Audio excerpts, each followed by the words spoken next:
নিত্য নিত্য ভালোবাসার গল্প পেতে আমাদের এই মিঠুন স্টোরি চ্যানেলটিকে সাবস্ক্রাইব করে পাশে থাকুন।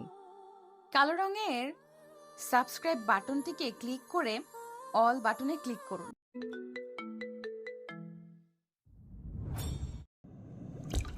রাতের ঢাকা শহরটা আজ যেন একটু থমকে আছে। আকাশে মেঘের ঘনঘটা, গুমোট গরমে বাতাস ভারী হয়ে আছে। জনমানবহীন রাস্তার দুপাশে সোডিয়াম বাতির হলদে আলো অদ্ভুত এক পরিবেশ তৈরি করে রেখেছে। রাস্তার এক কোণে বড় একটা ল্যাম্পপোস্টের নিচে দাঁড়িয়ে আছে রনি। তার পরনে ইস্ত্রি করা হালকা নীল রঙের শার্ট, চোখের মোটা ফ্রেমের চশমা, হাতে একটা সিলভারের টিফিন বক্স। রনি আজ অফিস থেকে বের হতে দেরি করে ফেলেছে। অ্যাকাউন্টে হিসেবে মাসের শেষে হিসাব মেলাতে গিয়ে রাত 12টা বেজে গেছে। কোনো রিক্সা বা গাড়ি না পেয়ে সে শর্টকাট গলি দিয়ে হেঁটে বাসায় যাচ্ছিল, কিন্তু মাঝপথে এসে সে যা দেখে তাতে তার কলিজা শুকিয়ে পানি যাওয়ার দশা। সামনের ফাঁকা রাস্তায় একদল সুঠাম দেহি লোক মাটিতে পড়ে কাতরাচ্ছে। চারিদিকে ছোপ ছোপ তাজা রক্ত, আর তাদের মাঝখানে বাম হাতে সিগারেট আর ডান হাতে একটা বিরাট চাকু। সে চুপ করে দাঁড়িয়ে আছে। মেয়েটার নাম মায়া। মায়ার পরনে কালো লেদার জ্যাকেট আর টাইট জিন্স, চুলগুলো পনিটেলস করে বাঁধা। তার হাতে থাকা ছুরি টপ টপ করে রক্ত পড়ছে। মায়ের পাশেই দাঁড়িয়ে আছে তার বিশ্বস্ত বডিগার্ড রানা। রানা চুপচাপ চারপাশে নজর রাখছে, কারণ সে জানে মায়া যখন রেগে যায় তখন তাকে থামানো আত্মহত্যার শামিল। এই কুত্তার বাচ্চারা তোদের কলেজে তো কম বড় নয়। মায়ার এলাকায় ঢুকে মায়ার নামে দালালি করছিস? কার পাওয়ারে এত লাফাস তোরা? তোদের জীবনটা একটা মশার মতো। মারলে আমার হাত নোংরা হবে, না মারলে তোরা কানের কাছে প্যান প্যান করবি। কিন্তু আমার ধৈর্য যখন ফুরিয়ে যাবে তখন তোদের অস্তিত্ব স্রেফ একটা কালো দাগ হয়ে থাকবে, বুঝেছিস? মায়া একজনের বুকের ওপর বুট জুতো দিয়ে জোরে চাপ দিয়ে কথাগুলো বলল। লোকটা চিৎকার দেয়। মায়ের চোখে মুখে কোনো দয়া নেই, আছে কেবল এক ভয়ঙ্কর রূপ। সে নিচু হয়ে লোকটার কানের কাছে মুখ নিয়ে বলে, আর কেউ আছিস? মনে রাখবি, এই এলাকায় বাতাসও মায়ের পারমিশন নিয়ে চলে। তোদের ওই মিস্টার এমপিকে গিয়ে বলবি মায়া কারো পাগলামি করে না। মায়া লোকটার গালে ছুরির উল্টো পিঠ দিয়ে একটা বাড়ি মারে। লোকটা ব্যথায় কুঁকড়ে যায়। রনি ল্যাম্পপোস্টের আড়ালে নিজেকে যতটা সম্ভব ভয়ে নিজেকে গুটিয়ে রাখার চেষ্টা করে। টিফিন বক্সটা তার হাতে বাড়ি খেয়ে টুংটাং শব্দ করছে। এই গল্পটি লেখক আবির হাসান নিলয়ের লেখা, মিঠুন স্টোরি চ্যানেলে প্রকাশিত হয়েছে, তাই না বলে কপি করা সম্পূর্ণ নিষেধ। হঠাৎ রনির পা পিছলে একটা ইটের ওপর পড়ে আর টিফিন বক্সটা নিচে পড়ে যায়। তখনই ঝনঝন করে শব্দ হলো। নিস্তব্ধ রাতটা যেন সেই শব্দে পূর্ণতা পায়। মায়া ঝট করে শব্দ লক্ষ্য করে সেদিকে তাকালো। মায়া ছুরিটা পড়ে থাকা ছেলেটার গলায় টান দিয়ে সোজা হয়ে দাঁড়ালো। তারপর রক্ত মাখা হাতটা নিজের জ্যাকেটে মুছে ধীর পায়ে রনির দিকে এগিয়ে আসে। রনি ভয়ে পিছাতে গিয়ে একটা বড় রেইন ট্রি গাছের সাথে ধাক্কা খায়, তারপর পড়ে যায় মাটিতে। ততক্ষণে মায়া এগিয়ে এসেছে ওর কাছে। কিরে, পালাচ্ছিস কেন? আহ আপু, প্লিজ আমাকে মারবেন না। আমি জাস্ট অফিস থেকে ফিরছিলাম। এই নিন আমার মানিব্যাগ, সব টাকা নিয়ে নিন। আমাকে জাস্ট যেতে দিন, আর কিছু নেই। রনি তোতলাতে তোতলাতে কাঁপা কাঁপা হাতে নিজের মানি ব্যাগ বের করে মায়ের দিকে বাড়িয়ে দেয়। রনির চোখ দুটো চশমার আড়ালে এমনভাবে পিটপিট করছে যেন সে পৃথিবীর সব থেকে বড় ভীতু আর অসহায় মানুষ। মায়া রনির সামনে এসে একদম মুখোমুখি দাঁড়ালো। রনি লম্বা সুঠাম দেহের সামনে মায়া কিছুটা ছোট হলেও তার ব্যক্তিত্ব রনিকে একদম কোণঠাসা করে দিয়েছে। মায়া রনির ভীতু আর বখাটে চেহারা দেখে শব্দ করে হেসে ওঠে। এই ছেলে, আমাকে দেখি কি তোর ছিনতাইকারী মনে হয়? আর খবরদার আমাকে আপু ডাকবি না। নাম কি তোর? রনি ভয়ে আমতা আমতা করে নিচের দিকে তাকিয়ে উত্তর দেয়, আমার নাম রনি। আমি জাস্ট একটা ছোট সফটওয়্যার কোম্পানিতে অ্যাকাউন্টের জব করি। আমার খুব ভয় লাগছে আপনাকে দেখে। আপনি কি অনেক মারপিট করেন? মায়া লক্ষ্য করে রনির চশমাটা ভয়ে চোখের থেকে সরে এসেছে। চোখ দুটো ছোট হয়ে এসেছে রনির ভয়ে। মায়ার মনে এক অদ্ভুত মজা আর ভালো লাগা জাগলো। মায়া আরেকটু কাছে সরে আসে।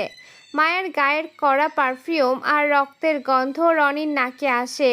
রনির চশমাতে ঘাম জমে ঘোলা হয়ে গেছে। মায়া নিজের পকেট থেকে রুমাল বের করে রনির চোখের চশমাটা খুলে অত্যন্ত যত্ন নিয়ে মুছতে শুরু করে। রনির একদম স্থির হয়ে দাঁড়িয়ে থাকে। তার হৃৎপিণ্ড যেন বাইরে চলে আসবে এমন অবস্থা, কারণ একটু আগেই এই মেয়েটাকে 3 জনকে কোপাতে দেখেছে। এই ভয় পাচ্ছিস? এত ভীতু কেন তুই? এই ঢাকা শহরে টিকে থাকতে হলে বাঘ হতে হয়, বুঝলি? ভীতু মানুষের জন্য এই জগৎ নয়। এই চশমা পরলে কি সব পরিষ্কার দেখা যায়? মায়ার চশমাটা মুছে আবার রনির চোখে ঠিক করে পরিয়ে দেয়। রনির চোখের দিকে কয়েক সেকেন্ড তাকিয়ে থাকে মায়া। এই চোখে ভয় আছে ঠিকই, কিন্তু গভীরে যেন এক অসীম গভীরতা। তবে মায়া সেটা নিয়ে বেশিক্ষণ চিন্তা করে না। সে রনিকে বলে, যা সোজা বাসায় যা। এই পথে আর কখনো রাত বিরেতে একা আসবি না। আর শোন, যদি পথে কেউ তোদের ডিস্টার্ব করে বলবি মায়ের নাম। যদিও তোকে দেখে কেউ বিশ্বাস করবে না যে তুই আমার পরিচিত। ধন্যবাদ। আমি কি পালিয়ে যাব এখন? বোকা মানুষ। রনি টিফিন বক্সটা কুড়িয়ে নিয়ে উল্টো দিকে হাঁটতে শুরু করে। মায়া অনেকক্ষণ তাকিয়ে থাকে রনি চলে যাওয়ার দিকে। তার ঠোঁটের কোণে একটা রহস্যময় হাসি ফুটে ওঠে। রানা, ছেলেটা একদমই আলাদা, তাই না? এই যুগেও এত ভীতু আর সহজ সরল মানুষও কি এখনো বেঁচে আছে? রানা এগিয়ে আসে। তার হাত এখনও তার কোমরের পিস্তলের ওপর রাখা। তার চোখে মুখে ঘোর সন্দেহ।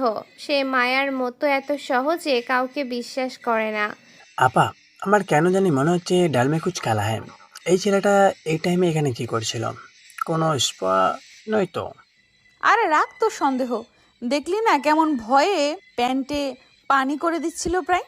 বেচারা সাধারণ অফিসের স্টাফ। চল, কাল্লুর সাথে দেখা করতে হবে। ব্ল্যাক ইগল গ্যাং ইদানিং খুব বেশি ডানা মেলেছে। ওদের পাখা কাটা দরকার। মায়া সেখান থেকে চলে আসে। ঢাকা শহরের এক আলিশান বাংলোর ড্রয়িং রুমে বসে আছে প্রধানমন্ত্রী জাওয়াদ। রুমের ভেতরে মৃদু আলোয় একটা গ্রামোফোন থেকে পুরনো দিনের গান বাজছে। এই ফোন জ্যোৎস্নায় অঙ্গ ভিজিয়ে শোনা গল্প করি। জাওয়াদের হাতে একটা দামি ব্ল্যাক সিগারেট। সে এক মনে ধোঁয়া টেনেই যাচ্ছে আর জানালার বাইরে রাতের শহরের দিকে তাকিয়ে আছে। তার চোখে মুখে এক ধরনের প্রশান্তি। এমন সময় রুমের দরজায় কড়া নাড়ার শব্দ হয়। ভেতরে প্রবেশ করে পুলিশ কমিশনার মামুন। মামুনকে বেশ বিচলিত দেখাচ্ছে। জাওয়াদ ধীর লয়ে চেয়ার ঘুরিয়ে মামুনের দিকে তাকায়। ঠোঁটের কোণে একটা বাঁকা হাসি। আরে কমিশনার যে, কি মনে করে এত রাতে? বসো, কি খাবে বলো। মামুন চেয়ারে না বসে জাওয়াদের টেবিলের সামনে গিয়ে দাঁড়ায়। তার গলার স্বর কাঁপছে। স্যার ও ফিরে এসেছে। ও আমাদের লোকেদের মেরে ফেলেছে বর্ডারে। আমাদের কোটি টাকার মাল সব নিয়ে গেছে। জাওয়াদ সিগারেটে শেষ টান দিয়ে অ্যাশট্রাকে ওটা গুজে দেয়। আরে কে, কার কথা বলছো পরিষ্কার করে বলো। ও ব্ল্যাক ইগল। সে ফিরে এসেছে স্যার। দীর্ঘ কয়েক বছর পর সে আবার হানা দিয়েছে। আমাদের বর্ডারের সিকিউরিটি ভেঙে সব মাল ছিনিয়ে নিয়ে গেছে। এখন কি হবে স্যার? আমাদের অনেক ক্ষতি হয়ে গেল। জাওয়াদ হা হা হা করে হাসি দিয়ে ওঠে। সে হাসিতে কোনো আনন্দ নেই, আছে এক ভয়াবহ নিষ্ঠুরতা। সে উঠে গিয়ে জানালার কাজটা সরিয়ে দেয়। তারপর বলে, ও তাহলে তো ভালোই হবে। ফিরে এসেছে যখন তখন খেলাটাও জমবে। খোঁজ লাগো মামুন, ওরে খুঁজে বের করো। ওকে মারার জন্য আমি বহু বছর ধরে অপেক্ষা করে আছি। ওর রক্ত দিয়ে আমি ঘরের মেঝে ধুতে চাই। কিন্তু স্যার, ওকে শেষ করা কি সহজ হবে? এবার ওর মরার পালা এসেছে। তুমি কি ভয় পাচ্ছ মামুন? চিন্তা করো না, আমি মন্ত্রী জাওয়াদ। ক্ষমতা আমার কাছে শুধুই খেলনা মাত্র। পুলিশ, র্যাব, আর্মি সব আমার পকেটে থাকে। ব্ল্যাক ইগলের আকাশ থেকে টেনে মাটিতে নামাতে আমার 1 মিনিটও লাগবে না। মামুন একটু ইতস্তত করে আবার মুখ খোলে। তার মাথায় অন্য একটা চিন্তাও ঘুরপাক খাচ্ছে। আর স্যার, ওই যে লেডি ডন আছে নাম মায়া, সেও কিন্তু আমাদের এলাকায় ইদানিং খুব ঝামেলা করছে। আজকেও আমাদের কয়েকটা ড্রাগ ডিলারকে সে একাই মেরে ফেলেছে। ওকে নিয়ে কি করবো স্যার? হা পুচকে একটা মেয়ে গ্যাংস্টার সাথে রাস্তায় ঘুরছে আর তোমরা ভয় পাচ্ছ? ছাড়ো ওর কথা। মায়াকে দিয়ে আমার কোনো মাথা ব্যথা নেই। ও যদি বেশি লাফায় তবে ওকে তুলে আনতে 5 মিনিটও লাগবে না। আমাদের আসল টার্গেট এখন ব্ল্যাক ইগল। জাওয়াদ কমিশনার মামুনের দিকে তাকায়, তার চোখের মণি যেন আগুনের মতো জ্বলছে। যা মামুন, পুরো শহর চুষে ফেলো। আমি চাই কাল সকালের আগে ব্ল্যাক ইগলের লোকেশন আমার হাতে থাকবে। আর শোনো, এবার যেন কোনো ভুল না হয়, হলে কিন্তু তোমার চাকরির সাথে সাথে তোমার মাথাটাও থাকবে না। মামুন স্যালুট দিয়ে দ্রুত রুম থেকে বেরিয়ে যায়। জাওয়াত আবার তার চেয়ারে গিয়ে বসে। গানের সুরটা তখনও বাজছে। সে নতুন একটা সিগারেট ধরায়। শহরের ভেতরে পরিত্যক্ত এক বিশাল কোল্ড স্টোরেজ আছে। চারদিকে স্যাঁতস্যাঁতে দেয়াল, নোনা ধরা ইটের ফাঁক দিয়ে চুয়ে পড়ছে নর্দমার পচা দুর্গন্ধযুক্ত পানি। মাঝখানে একটা লোহার চেয়ারে হাত পা শক্ত করে বাঁধা অবস্থায় আছে নাহিদ। নাহিদ এই শহরের প্রভাবশালী মন্ত্রী জাওয়াদের ছোট ভাই। তার সারা শরীর রক্তে ভেজে, সাদা শার্টটা এখন লাল হয়ে ছিঁড়ে ঝুলে আছে। নাহিদের সামনে ধীর পায়ে পায়চারি করছে মিস্টার ব্ল্যাক। তার হাতে একটা বৈদ্যুতিক শক দেওয়ার রড। পাশে দাঁড়িয়ে আছে কাল্লু। তার চোখে মুখে কোনো দয়া মায়া নেই। কিরে নাহিদ, গলার জোর এখন কোথায় গেল? মন্ত্রী সাহেবের ভাই বলে কি ভেবেছিস এই শহর তোর বাপের সম্পত্তি? নাহিদ মাথা তোলার চেষ্টা করে, কিন্তু তার বাম চোখটা মারের চোটে ফুলে বন্ধ হয়ে আছে। সে থুতুর সাথে রক্ত উগরে দেয়। ছেড়ে দে আমাকে। জাওয়াত ভাই জানলে তোদের সবাইকে জ্যান্ত পুঁতে ফেলবে। জানিস আমি কে?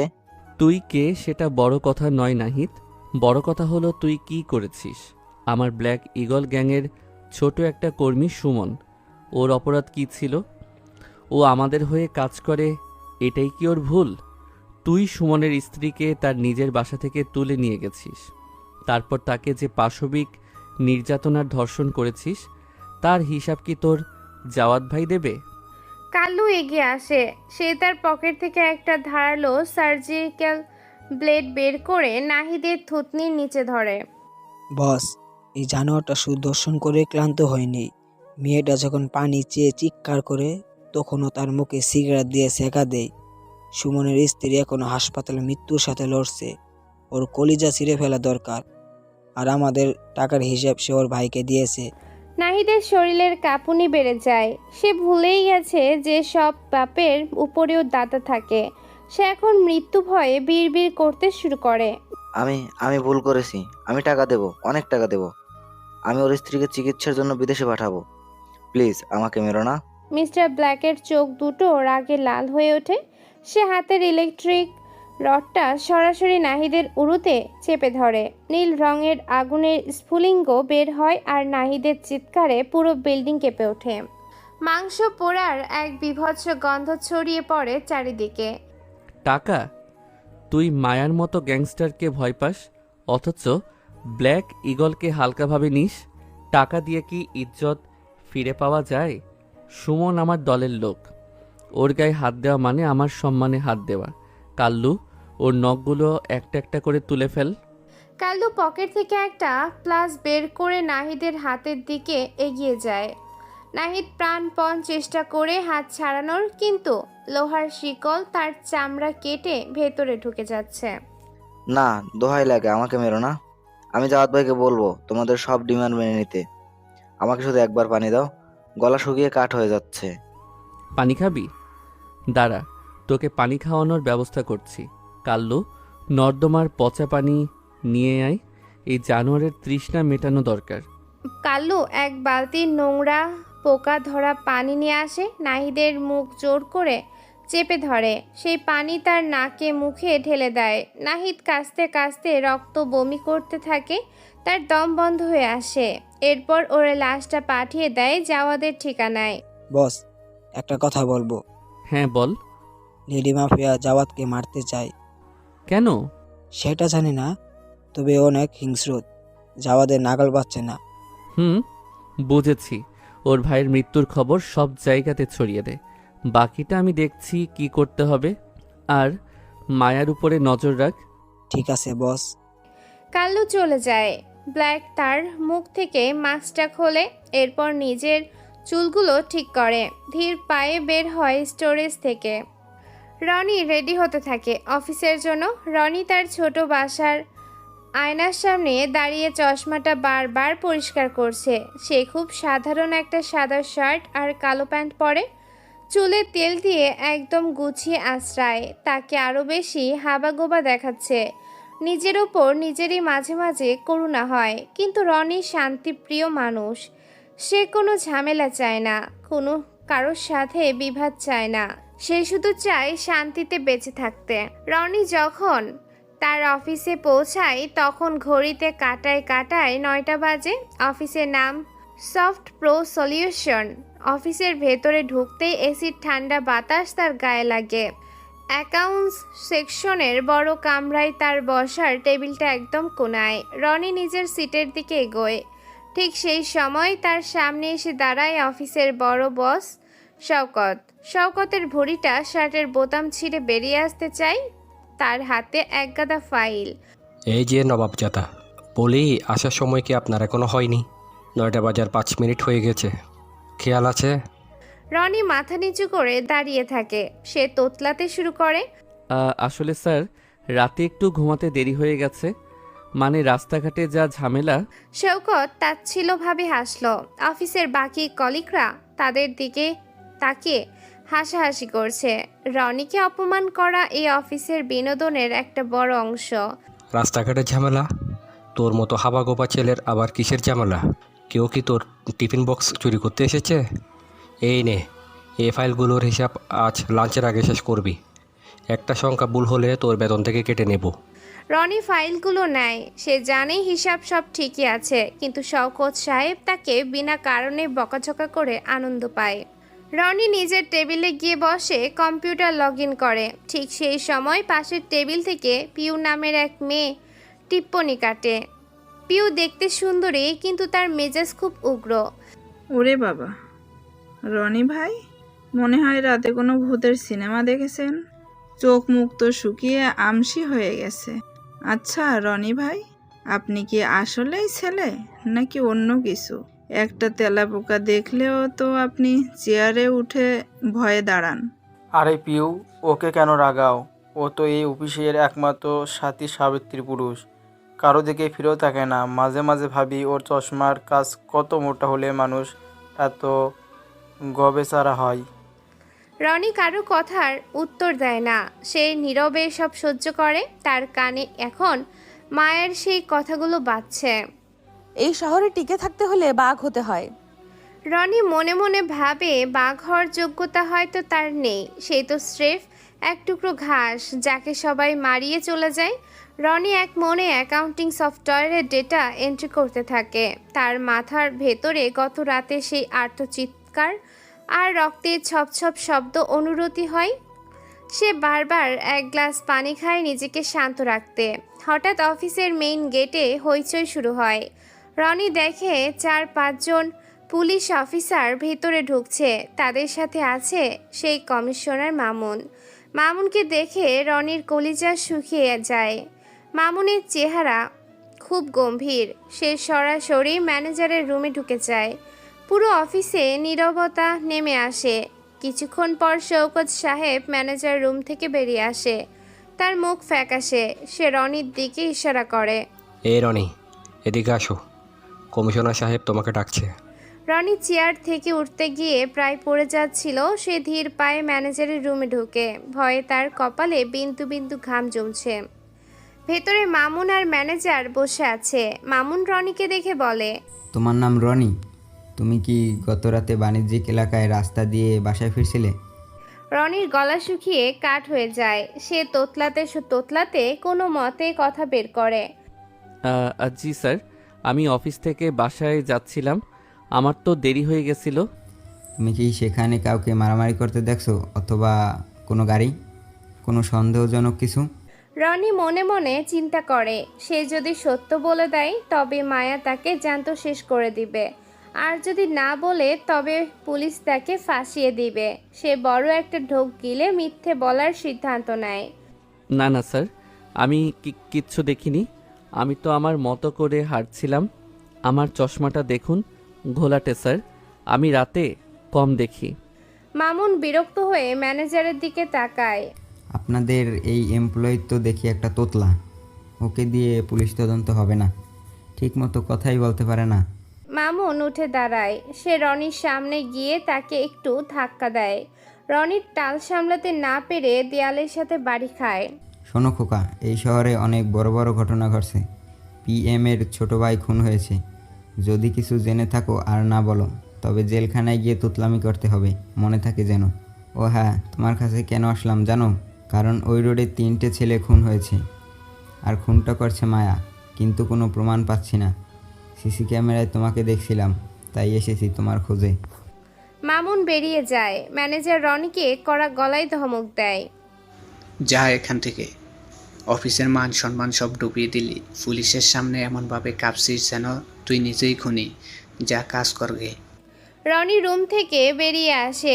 অফিসের সবাই তাকে নিয়ে হাসাহাসি করছে। কেউ বলছে রনি নিশ্চিন্ত কোনো ক্রাইম দেখেছে, কিন্তু ভয় বলছে না। রনি তার টেবিলে ফিরে এসে দীর্ঘশ্বাস ফেলে। সে নীরবে সব অপমান সহ্য করে। তার মনে হচ্ছে চারপাশ থেকে দেয়ালগুলো তাকে চেপে ধরেছে। সে তো শুধু সাধারণ একটা জীবন চেয়েছিল, কিন্তু ভাগ্যের চাকা তাকে এক ভয়ঙ্কর গর্তের দিকে টেনে নিয়ে যাচ্ছে। এই গল্পটির লেখক আবির হাসান নিলয়ের লেখা। মিঠুন স্টোরি চ্যানেলে প্রকাশিত হয়েছে। এই গল্পের সব দায়িত্ব মিঠুন স্টোরি চ্যানেলের, তাই না বলে কপি করা সম্পূর্ণ নিষেধ।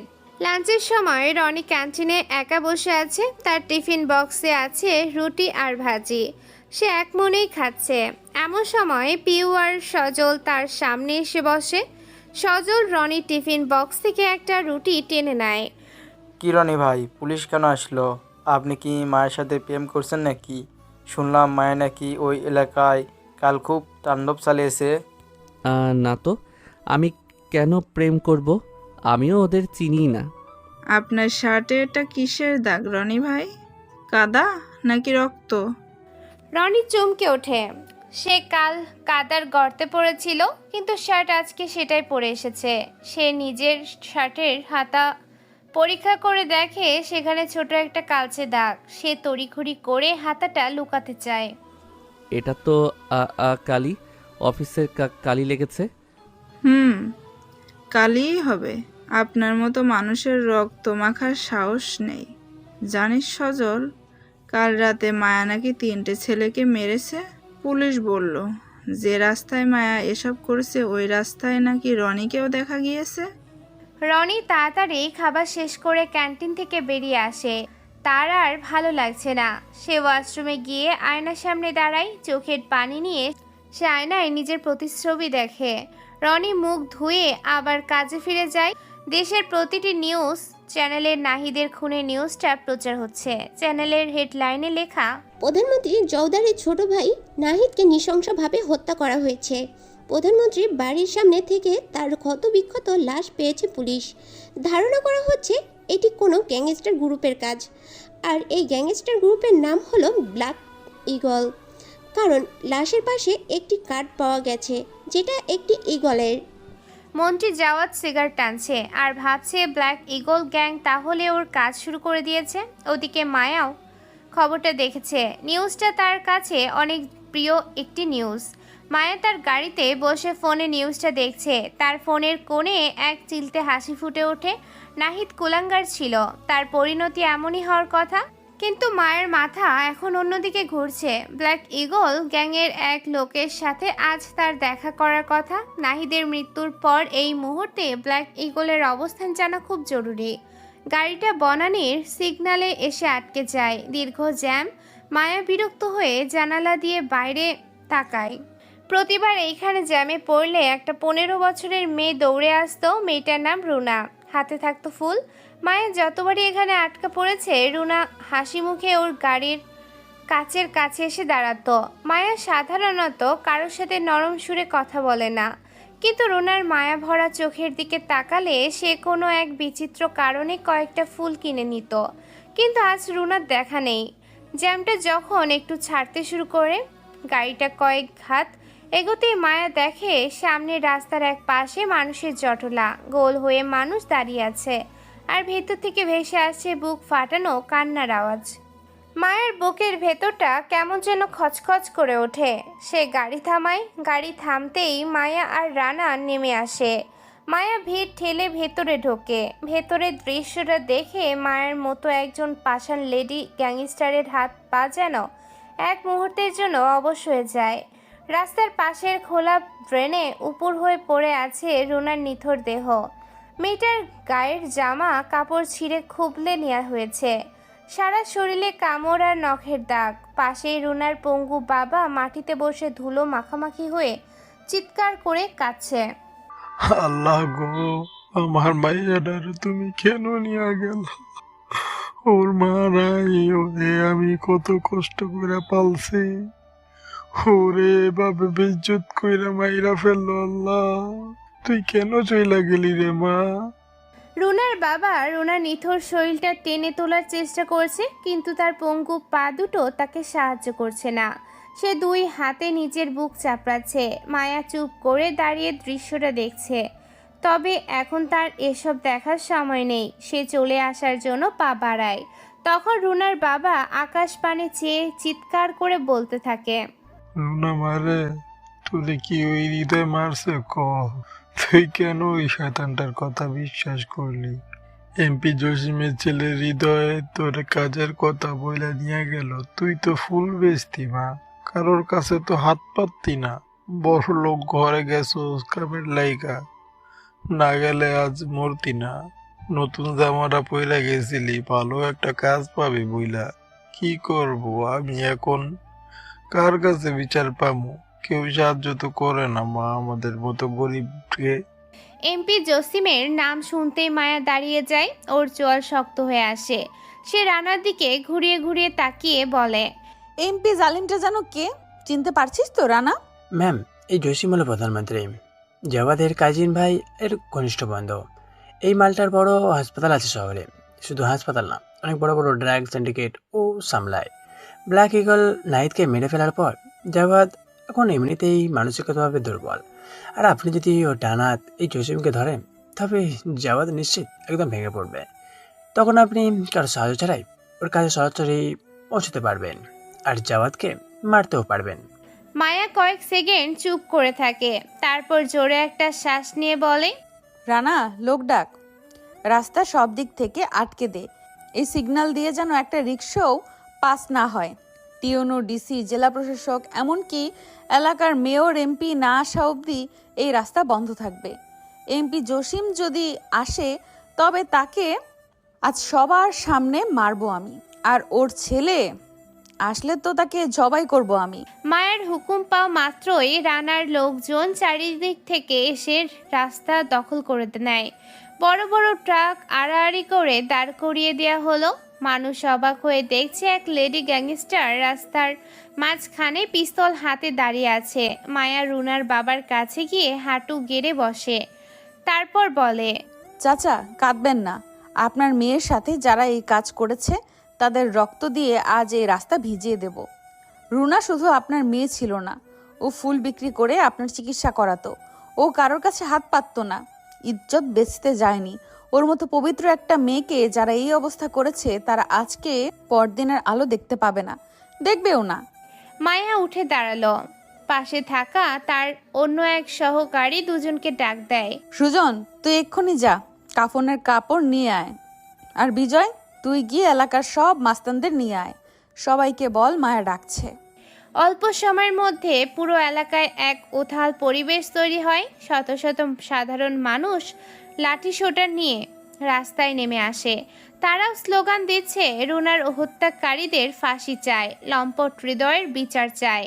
রুনার বাবা মানুষের ভিড়ে বসে রুনার পায়ের উপর মাথা রেখে বিলাপ করতে থাকে। আমার মাইয়াটারে কাজের কথা বইলা গাড়িতে তুলছিল হৃদয়, বলছিল ওর বাপের হাসপাতালে পরিষ্কার করার কাজ দিবে। আমার মাইয়াটা খুশিতে নতুন জামা পইরা গেল, এক রাত বাড়িতে ফেরেনি। এরপর এক রিক্সা চালক বলে আমার মাইয়ার লাশ পইরা গেছে ড্রেনের ভিতরে। জানোয়ারের দল আমার মাইয়াটারে সিরা সিরা খাইছে। মায়ের সারা শরীর কেঁপে ওঠে। সে পিস্তলটা শক্ত করে ধরল। ওদিকে কিছু সময় পরে মিডিয়ার লোক হাজির, কারণ একটু আগেই তাদের নিউজের সিসি ক্যামেরার দ্বারা এই ফুটেজ লিক হয়, আর এটা করেছে কম্পিউটারের সামনে বসে থাকা রনি। পুরো ঢাকা শহর আজ এক রণক্ষেত্র। একদিকে বনানী মোড়ে রুনার লাশ নিয়ে মায়ের অবরোধ, অন্যদিকে প্রধানমন্ত্রী জাওয়াদের ভাই নাহিদের খুনের খবরে প্রশাসন দিশেহারা। রাস্তায় গাড়ি একদম বন্ধ বললেই চলে। অফিসের কাজ শেষ করে রনি যখন নিচে নামে তখন দেখছে চারিদিক প্রায় শুনশান। রনির পরনে সেই সাধারণ সাদা শার্ট, চোখে মোটা চশমা, হাতে ধরা টিফিন বক্সটা সে শক্ত করে ধরে রাখে। তার কপালে চিন্তার ভাঁজ। সে চায় দ্রুত বাসায় ফিরে দরজা বন্ধ করে নামাজে বসতে। জটলা দেখে রনি মেইন রোড এড়িয়ে চলে। সে ভাবে বড় রাস্তা দিয়ে গেলে মারামারি ঝামেলা হবে, তার চেয়ে গলির ভেতর দিয়ে শর্টকাট যাওয়াই ভালো। রনি একটা সরু অন্ধকার গলির ভেতরে ঢোকে। এই গলির দুপাশে পুরনো দালাল, মাথার উপর মাকড়সার জালের মতো ঝুলে থাকা তার। গলিটা একদম নিস্তব্ধ, শুধু দূর থেকে থেকে আসছে পুলিশের সাইরেনের শব্দ। রনি গলির মাঝামাঝি আসতেই থমকে দাঁড়ায়। সামনে একটা ল্যাম্পপোস্টের নিচে দেখছে তিনটা ছেলে একটা মেয়েকে ঘিরে ধরেছে। মেয়েটা ভয়ে কুকড়ে সাবধানে দাঁড়িয়ে আছে। ছেলে তিনটার নাম তুষার, সবুজ আর আদনান। এরা এই এলাকার পাতিমাস্তান, যাদের কাজই হলো সাধারণ মানুষকে হয়রানি করা। তুষারের হাতে একটা জ্বলন্ত সিগারেট। সে ধোয়া ছেড়ে মেয়েটার মুখের উপর ধরছে আর বলছে, ঈদের উপবতী প্রতিদিন তো পাশ কাটিয়ে চলে যাস, আজ তোর পালানোর পথ নেই। এই একাকিত্ব জীবনে আমাদের একটু সময় দিবি না? ভাইয়া প্লিজ আমাকে যেতে দিন, আমি টিউশনি শেষ করে বাসায় ফিরছিলাম, আমার দেরি হয়ে যাচ্ছে। সবুজ আর আদনান জোরে হেসে ওঠে। সবুজ মেয়েটার ওড়নার এক কোণ টেনে ধরে টান দেয়। মেয়েটা চিৎকার করে ওঠে। রনি দূর থেকে এসব দেখে ভয়ে কাঁপতে শুরু করে। তার ইচ্ছা করছে দৌড়ে পালিয়ে যেতে, কিন্তু তার পা যেন মাটিতে গেঁথে গেছে। ঠিক সেই সময় মেয়েটা দৌড়ে এসে রনির পেছনে লুকায়। সে রনির শার্টের হাতা খামচে ধরে কাঁদতে শুরু করে আর বলে, ভাইয়া আমাকে বাঁচান, এরা খুব খারাপ লোক, এরা আমাকে রোজ রাস্তায় টিজ করে, আজ তো আমাকে ছাড়ছেই না, দয়া করে আমাকে একটু বাসায় পৌঁছে দিন। রনি তোতলাতে তোতলাতে কাঁপা কাঁপা গলায় কথা বলার চেষ্টা করে। তার চোখের চশমাটা ভয়ে নিচে নেমে আসে কিছুটা। ভাইয়া, আপনারা মেয়েটাকে ছেড়ে দিন, ও তো বাসায় যাবে, ঝামেলা করবেন না প্লিজ। তুষার রনির দিকে এক নজর তাকিয়ে তাচ্ছিলের হাসি দেয়। সে এগিয়ে এসে রনির বুকে জোরে একটা ধাক্কা মারে। রনি টাল সামলাতে না পেরে রাস্তায় আছাড় খেয়ে পড়ে যায়। তার হাতে টিফিন বক্সটা ঝনঝন শব্দে দূরে ছিটকে গেল। কনুইটা কেটে গেছে। তুষার রনির কাছে দিয়ে হাতের আঙ্গুলে জুতার চাপ দিয়ে বলে, ওই শালা তোতলা চশমা ধাম, তুই আসছোস হিরো সাজতে, নিজের প্যান্ট সামলাতে পারিস না, আসছোস মেয়ে বাঁচাতে? যা এখান থেকে মাদার চোদ। আর লাগছে। তুষার হাত ছেড়ে দেয়। রনি ময়লা মাখামাখি অবস্থায় উঠে দাঁড়ানোর চেষ্টা করে। তার চোখ দিয়ে পানি পড়ছে। সে মিনতি করে বলতে থাকে, আমি চলে যাচ্ছি, আপনারা ওকেও যেতে দিন, ও তো একটা মেয়ে, তাকে হ্যারেস্ট করবেন না।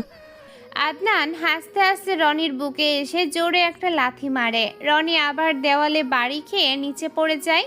তার ঠোঁট ফেটে রক্ত বের হতে শুরু করে। তুষার এগিয়ে এসে রনির মাথায় একটা টোকা দেয়। যা শালা তোতলা মাফিজ, আমাদের সাথে টক্কর দিবি? এই আদনান, মেয়েটার হাত ধরে থাকতো যেন পালিয়ে না যায়, আজ একে দিয়ে আমাদের আড্ডা জমবে। আদনান মেয়েটার হাত শক্ত করে ধরে টানতে শুরু করে। মেয়েটা চিৎকার করে কাঁদছে আর রনিকে বলছে বাঁচানোর জন্য। রনি মাটিতে পড়ে ডুকরে কাঁদছে। সে বারবার বলছে, আমাকে মারবেন না, আমাকে ছেড়ে দিন। তুষার রনির এই অসহায়ত্ব দেখে পৈশাচিক আনন্দ পায়। সে রনিকে আরও কয়েকটা লাথি মারে। রনি কুকড়ে গিয়ে মার সহ্য করে। সে কোনো প্রতিবাদ করে না। সে ভাবে মার খেয়ে যদি প্রাণটা বাঁচে তবেই মঙ্গল। রনি যখন দেখলো ওর মেয়েটাকে হিড় হিড় করে টেনে নিয়ে যাচ্ছে, তখন সে কোনো মতে উঠে দাঁড়ায়। সে ল্যাংচাতে ল্যাংচাতে মেয়েটার দিকে হাত বাড়ায়। কিন্তু তুষার ঘুরে দাঁড়িয়ে রনির মায়ের নাম ধরে গালি দিয়ে বলে, শালা খাঙ্গির পোলা মাফিজ, তোর মতো মারাত্মক যদি আর এক পা আগাইছস তবে তোরে দেয়ালে ঠেকাইয়া ঠেকাতে মারবো। যা তোর মায়ের বিছানায় গিয়ে শুইয়া থাক, আমাদের মতো মেয়ে তুই পাবি না, যা। কথাটা কানে যেতেই রনির শরীরের ভেতর যেন একটা বিদ্যুৎ খেলে যায়। সে থমকে দাঁড়ায়, তার কান্নার বন্ধ হয়ে গিয়েছে। এতক্ষণ সে মার খেয়েছে, অপমান সহ্য করেছে, কিন্তু মায়ের নামে এই গালি তার ভেতরের ঘুমন্ত আগ্নেয়গিরিকে জাগিয়ে দিল। রনির চোখের মনির রং মুহূর্তেই বদলে যায়। যে চোখে এতক্ষণ পানি ছিল সেখানে এখন জমাট বাঁধা অন্ধকার এসে ধরা দিয়েছে। রনি হঠাৎ গলা ফাটিয়ে চিৎকার করে বলে ওঠে, দাঁড়া। রনি চিৎকার শুনে তুষার, সবুজ আর আদনান তিনজনই চমকে গিয়ে দাঁড়িয়ে যায়। তারা অবাক হয়ে রনির দিকে তাকায়। রনি দাঁড়িয়ে থাকার ভঙ্গি এখন আর আগের মতো কুঁচু নেই। সে সোজা হয়ে দাঁড়িয়ে নিজের চশমাটা খুলে পকেটে রাখে। তার চেহারার সেই হাবা গোবা ভাবটা উধাও। তুষার রেগে গিয়ে পকেট থেকে একটা ধারালো সুইস গিয়ার চাকু বের করে। সবুজ আর আদনানও তাদের পকেট থেকে অস্ত্র বের করে রনির দিকে এগিয়ে আসে। ওরে বাবা তোতলা, মাফিজের তো বড় সাহস হয়ে গেছে। শালা মাদারচোদ মাঙ্গির পোলারে আজকে মেরেই ফেলবো। এ আদনান, ওই মেরে ছাড়, একে তো পরে কোনো সময় খুঁজে পাবো। এই মালটারে আগে কাটবো। চল তো দেখি কত বড় জালে ধরে গেছে। মেয়েটা এই সুযোগে দৌড়ে পালিয়ে যায়। বিপদের সময় মেয়েটা একবারও রনির কথা চিন্তা করে না। রনি এক চিলতে মুচকি হাসি দেয়, তার হাসিতে যেন মৃত্যু খেলা করছে। তুষার রনির কাছে গিয়ে চাকুর আগা রনির গলার কাছে ধরে বলে, তোর তো খুবই সাহস রে, আমরা তিনজন আর তুই একা। আজ তোর গোস্ত দিয়া বিরিয়ানি খাবো। কিছু বলার আছে শেষবারের মতো? রনি আবার সেই রহস্যময় হাসি দেয়। সে তুষারের চোখের দিকে স্থির দৃষ্টিতে তাকায়। রনির কণ্ঠস্বর থেকে এখন আর তোতলামি শোনা যাচ্ছে না। আগুন নিয়ে খেললে হাত পোড়ার ভয় থাকে রে, কিন্তু আমার সাথে খেললে ছাই হওয়ারও সুযোগ পাবি না। কারণ আমি মোমবাতির শিখা নই যে ফু দিলে নিভে যাব। আমি সেই দাবানল যা পুরো শহর জ্বালিয়ে দিয়ে তবেই থামবো। রনির এই কথা শুনে তুষাররা এক মুহূর্তের জন্য থমকে যায়। তারা বুঝতে পারে না এই ছেলেটার ভেতর থেকে এমন দানবীয় কণ্ঠ কিভাবে বের হচ্ছে। বনানী মোড়ের রাস্তায় একটা প্লাস্টিকের চেয়ার পেতে বসে আছে মায়া। তার ডান হাতে একটা লোড করা পিস্তল, যা সে নিজের উরুর উপর হাতের সাথে রেখেছে। তার সামনে সাদা কাফনে মোড়ানো রুনার নিথর দেহ। মায়ের চোখের দৃষ্টি স্থির, যেন সে কোনো আগ্নেয়গিরির বিস্ফোরণের অপেক্ষায় আছে। চারিদিকে হাজার হাজার জনতা, আর মায়ের লোকেরাও বসা। ওদের হাতে হকি স্টিকার পিস্তল। মায়ের নির্দেশে তার বাহিনী পুরো এলাকা ঘেরাও করে রেখেছে। তাদের হাতে অত্যাধুনিক একটি AK-22 রাইফেলও আছে। একে একে ভিআইপিদের গাড়ি আসতে শুরু করে। প্রথমে আসে টিউনো, তারপর ডিসি আর পুলিশ সুপার। সাইরেনের শব্দে বাতাস ভারী হয়ে উঠলেও মায়ের সামনে এসে তাদের সব ক্ষমতা যেন উবে যায়। তারা গাড়ি থেকে নেমে মায়ের দিকে এগোয়। এটা আপনি কি করছেন? আইন নিজে হাতে নেবেন না, রাস্তা ছেড়ে দিন, সাধারণ মানুষের কষ্ট হচ্ছে। মায়া ধীরে মাথা তোলে। তার ঠোঁটের কোণে এক পৈশাচিক হাসি ফুটে উঠল। সে পিস্তলটা ডিসির নাকের ডগায় তাক করে বলে, আইন আইন রুনার মতো একটা বাচ্চাকে বাঁচাতে পারে না। সেই আইনের কথা আমার সামনে বলবেন না। আমি এখানে রাস্তা পরিষ্কার করতে আসিনি, আমি এসেছি হৃদয়কে নিতে। ওই কুত্তার বাচ্চাকে যতক্ষণ আমার সামনে না আনবেন ততক্ষণ আপনারা কেউ এখান থেকে জ্যান্ত ফিরবেন না। পুলিশ সুপার পেছনের দিকে সরে যায়। মায়ের চোখ মুখের হিংস্রতা দেখে তাদের কারোর সাহস নেই তাকে জোর করে তোলার। এমন সময় একটা পাজেরো গাড়ি ভিড় ঠেলে ভেতরে ঢোকে। গাড়ি থেকে নামে প্রধানমন্ত্রী জাওয়াদের কাজিন MP জসিম, তার সাথে বডিগার্ড, লোকবহর আর পুলিশ থাকলেও মায়ের বাহিনীর সামনে তারা এখন নিধিরাম সর্দার। জসিম ঘামতে ঘামতে মায়ের সামনে এসে হাত জোর করে দাঁড়ায়। মায়া মা, শান্ত, আমার ছেলে ভুল করেছে হতে পারে, কিন্তু এভাবে কি বিচার হয়? জাওয়াদ ভাই জানলে তো তোমার সমস্যা হবে, তাই না? প্লিজ রাস্তা ছেড়ে দাও, আমার কোথাও বসে কথা বলি। মায়া চেয়ার থেকে দ্রুত উঠে দাঁড়ায়। সে জসিমের কলার চেপে ধরে তার গালে জোরে একটা চড় মারে। চড়ের শব্দে পুরো এলাকা নিস্তব্ধ হয়ে যায়। জসিমের ঠোঁটের কোণ ফেটে রক্ত বেরিয়ে আসে। শালা শুয়োরের বাচ্চার, তোর জাওয়াত ভাইকে গিয়ে বলিস মায়া কারো বাপকে চেনে না। তোর ওই লম্পট ছেলেকে বের করা না হলে এই চরটা গুলিতে রূপান্তরিত হবে। 1 সেকেন্ড সময়ও নেব না। জসিম ভয়ে কাঁপতে কাঁপতে তার লোকদের ইশারা দেয়। কিছুক্ষণ পর দুটো পুলিশ কনস্টেবল হৃদয়কে নিয়ে মায়ের সামনে আসে। হৃদয়ের চোখে মুখে কোনো অনুশোচনা নেই, আছে রাগ আর সাহস। সে মায়ের দিকে তাকিয়ে হেসে বলে, কে রে তুই? তোর কথাতে আমাকে আসতে হবে কেন? কি করবি তুই আমার? কি প্রমাণ আছে যে আমি ওই মেয়েটাকে মারছি? সামান্য এক পথ শিশুর জন্য তুই প্রধানমন্ত্রীর আত্মীয়র ওপর হাত তুলিস? তোর সাহস আছে তো কম না? ঠিক সেই সময় রুনার পঙ্গু বাবা হামাগুড়ি দিয়ে সামনে আসে। সে হৃদয়ের পা লক্ষ্য করে থুতু দেয়। এই সেই জানোয়ার, এই সেই ছেলেটা আমার বাড়িতে আসছিল কাজের কথা বলতে, আমার রুনার এই নরপিশাচই নিয়ে গেছে। রুনার বাবার কথা শেষ হতে না হতেই পেছন থেকে আরো 2 জন বয়স্ক লোক এগিয়ে আসে। তাদের চোখে পানি, কিন্তু বুকে পাথর চাপা ক্ষোভ। শুধু রুনা না, এই জানোয়ারটা আমাদের মেয়েকেও কাজের কথা বলে নিয়ে গেছে। আজ 3 মাস হলো আমার মেয়ের মুখ দেখতে পারি না। ও নাকি বড়লোক বাড়িতে কাজ করে, কিন্তু আমাদের সাথে দেখা করতে দেয় না। মায়া আর ধৈর্য ধরে রাখতে পারে না। সে পিস্তলের বাট দিয়ে হৃদয়ের মুখে জোরে একটা বাড়ি মারে। হৃদয়ের সামনের 2 হাত ভেঙে নিচে পড়ে গেল।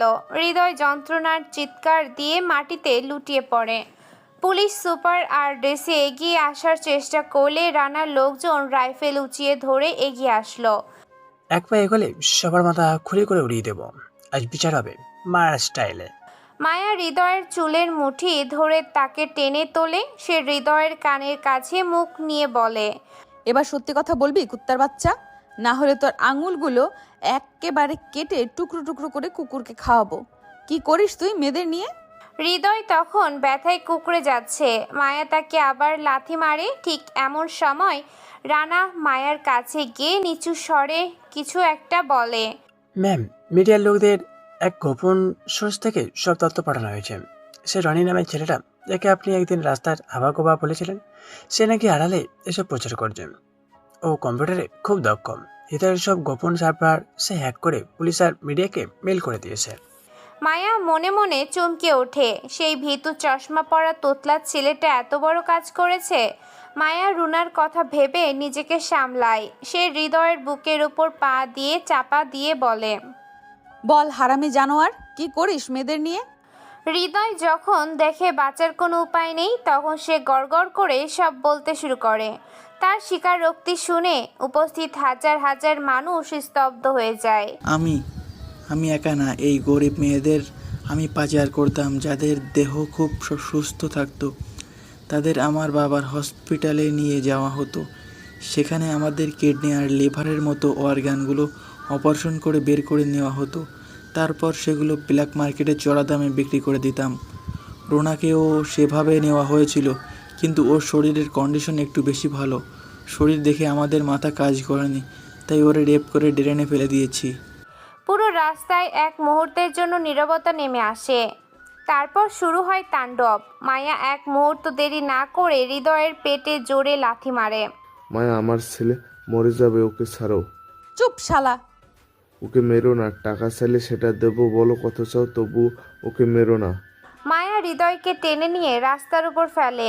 হাজার হাজার মানুষের সামনে মায়া হৃদয়ের ওপর পৈশাচিক নির্যাতন শুরু করে।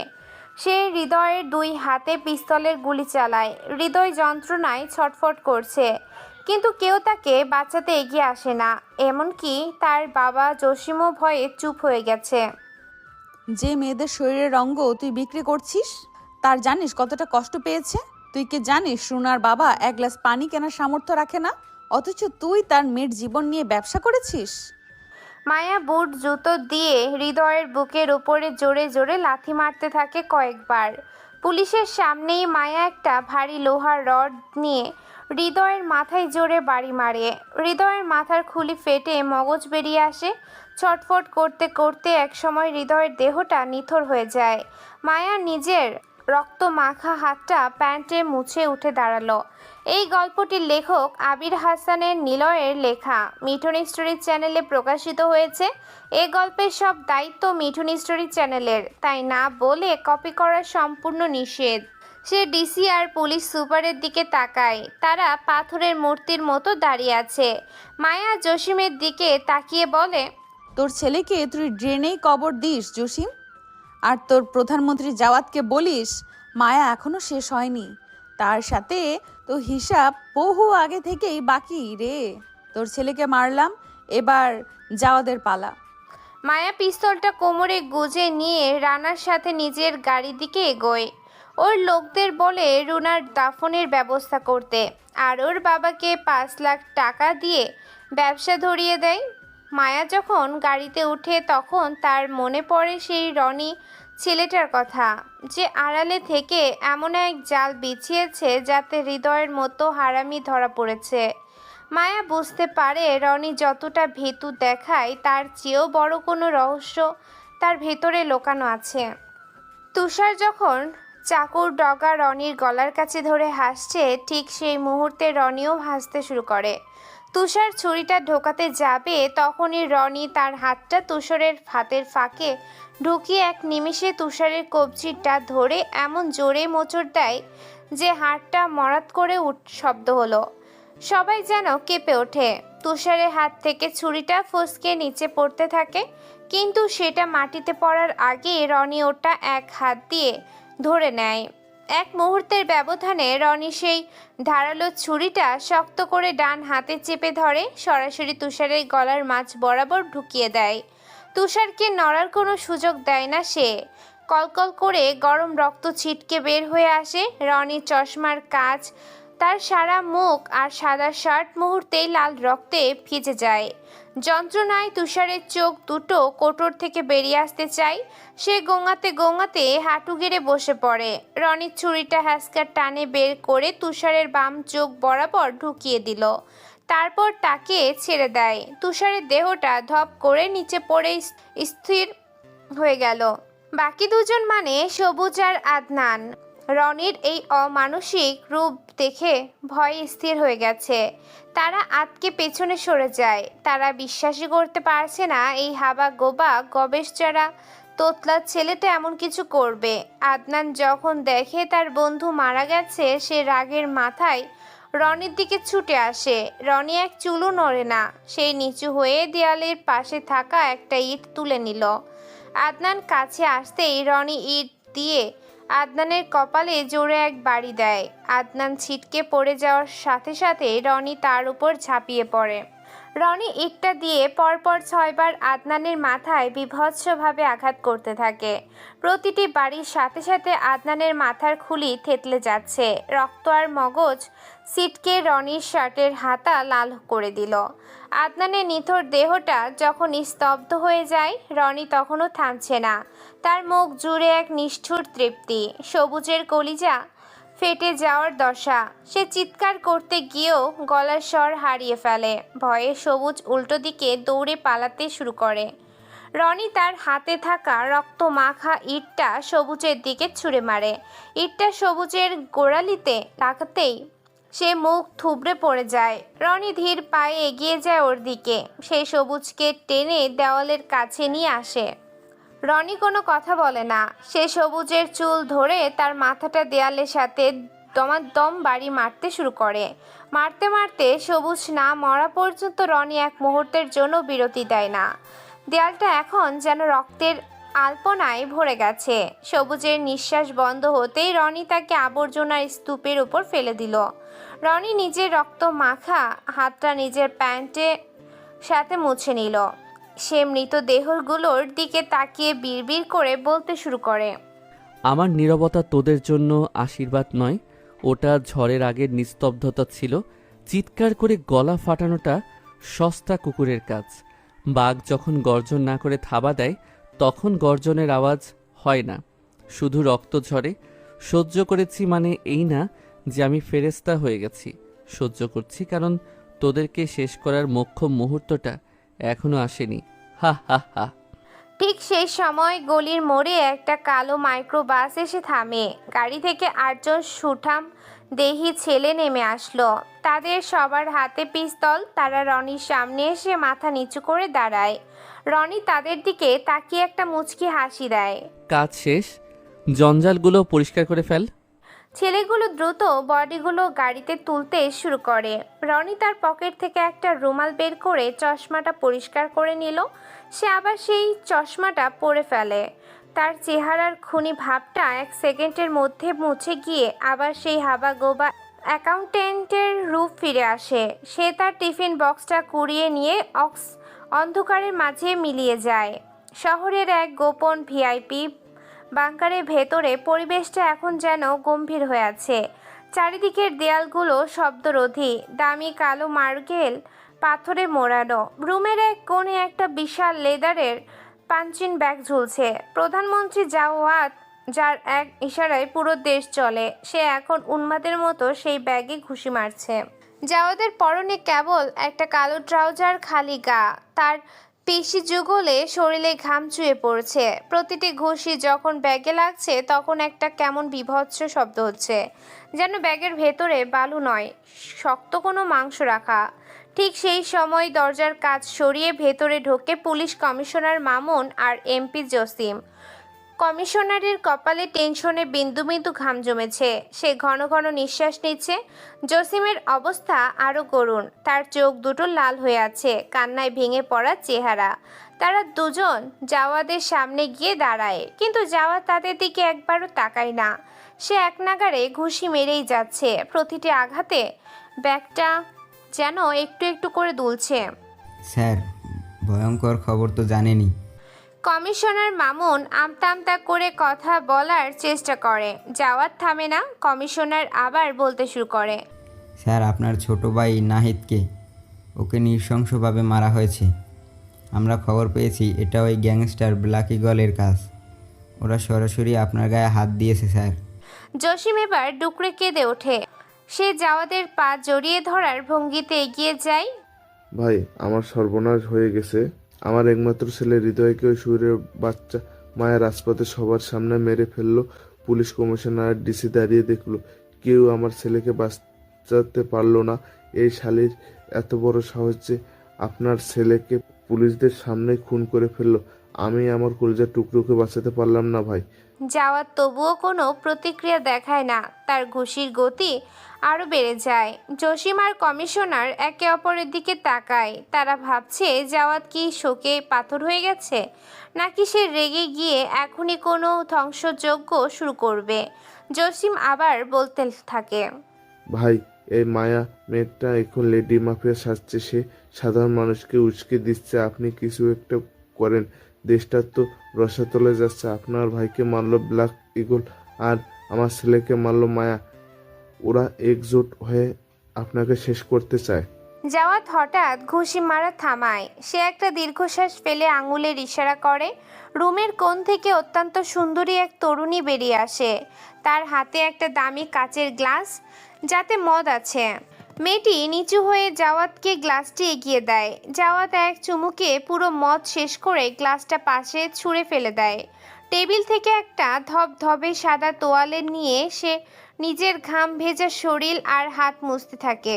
তারপর সে ধীর পায়ে গিয়ে একটা বিশাল মখমলের চেয়ারে আরাম করে বসে। তার চোখের দৃষ্টিতে এখন কোনো আবেগ নেই, আছে এক গভীর শূন্যতা, যা দেখলে যে কারোর কলিজা শুকিয়ে যাবে। কি সমস্যা তোমাদের? এত ঘাবড়ে যাচ্ছ কেন? কি হয়েছে তোমাদের যে কুকুরের মতো হাঁপাচ্ছ? কমিশনার মামুন কাঁপতে কাঁপতে সামনে এগিয়ে আসে। স্যার, পরিস্থিতি খুব খারাপ। আপনার ভাই মরছে। আর কে মারছে জানেন? ওই কুখ্যাত গ্যাংস্টার ব্ল্যাক ইগল। ওরা ওপেন চ্যালেঞ্জ ছুড়ে দিছে। আর ভাই, আমার ছেলে হৃদয়কে ওই মায়া নিজ হাতে মারছে। ওই মায়া মেয়েটার এত দাপট পুলিশদের সামনে আমার ছেলেকে রাস্তায় ফেলে পিটিয়ে মারলো। আমি বিচার চাই ভাই, এই মায়া রক্ত চাই। জাওয়াদ চেয়ারে হেলান দিয়ে বসে একটা অদ্ভুত হাসি দেয়। সে জসিমের চোখের দিকে স্থির দৃষ্টিতে তাকায়। জাওয়াদের কণ্ঠস্বর এখন একদম নরম করে বলে, ভেঙে যাওয়া আর গুছিয়ে নেওয়া দুটোর মাঝখানে সময়টাই হলো আসল খেলা। আমি চিৎকার করে কাউকে ভয় দেখাই না জসিম। আমি নিঃশব্দে মানুষের সাম্রাজ্য দুলে মিশিয়ে দিতে পছন্দ করি। কেউ যখন ভাবে আমি হারিয়ে গেছি তখনই সে দেখবে তার পায়ের নিচের মাটি আমি সরিয়ে দিয়েছি। নাহিদ মরছে মরুক, ও তো দুর্বল ছিল। আতর ছেলে, ও তো লম্পট ছিল। আমার সাম্রাজ্যে অকার্য জিনিসের কোনো জায়গা নেই। কমিশনার আর জসিম স্তব্ধ হয়ে জাওয়াদের কথা শুনছে। জাওয়াদ উঠে দাঁড়িয়ে জানালার কাছে গিয়ে দাঁড়ায়। বাইরের শহরের আলো দেখা যাচ্ছে।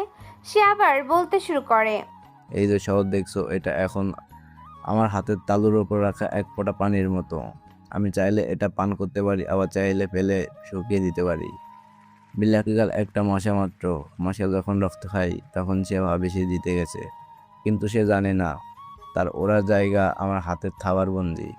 কিন্তু ভাই, এদের থামাবো কি করে? মায়া তো এখন ধরাছোঁয়ার বাইরে চলে যাচ্ছে। জাওয়াদ ঘুরে তাকায়। তার চোখে এক পৈশাচিক আভা। মায়া, ওই মেয়েটাকে তো আমি চিনি। ওর বাবাকে তো আমি উপরে পাঠিয়েছি। মায়া আবার লেডি মাফিয়া হলো কবে? সিংহের মেয়ে কখনো শিয়াল হয় না। আমি জানতাম ও একদিন মাথা তুলে দাঁড়াবে, কিন্তু আমার সামনে দাঁড়ানোর যোগ্যতা ওর এখনো হয়নি। ও স্রেফ একটা গুড়ি, যা শুধু আমি ছাড়ছি বলে ও বাতাসে নাচছে। কথা বলতে বলতে জাওয়াদ হঠাৎ করে সে পাঞ্চিং ব্যাগটার দিকে তাকায়। সে তার ডান হাতটা তুলে ইশারা করে। একটা মেয়ে এসে পাঞ্চিং ব্যাগটা নামিয়ে দেয়। দড়ি খুলে দিতেই একটা ধপ করে কিছু পড়ার শব্দ হয় এবং ভারী পাঞ্চিং ব্যাগটা থেকে জোরে মেঝের ওপর পড়ে। জসিম আর কমিশনার মামুন আটকে ওঠে যখন দেখে ব্যাগটার ভেতর থেকে বালু নয়, বেরিয়ে আসে একটা মানুষের রক্তাক্ত লাশ। লাশটা বিকৃত হয়ে গেছে, সারা শরীর ফেটে রক্ত বের হচ্ছে। কমিশনার মামুন লাশটার চেহারা দেখার চেষ্টা করে এবং ভয়ে 2 পা পিছিয়ে যায়। স্যার, এত ব্ল্যাক ইগল গ্যাংয়ের বাম হাত বিল্লু। বিল্লু তো কাল্লুর ছোট ভাই। আপনি একে ব্যাগের ভেতর ভরে ঘুষি মারছিলেন। জাওয়াদ জোরে শব্দ করে হাসতে শুরু করলো। সেই হাসিতে কোনো আনন্দ নেই, আছে কেবল মৃত্যুর প্রতিধ্বনি। কাল্লু ভাবছিল তার ভাইকে আমার ডেরায় পাঠিয়ে আমি টের পাবো না।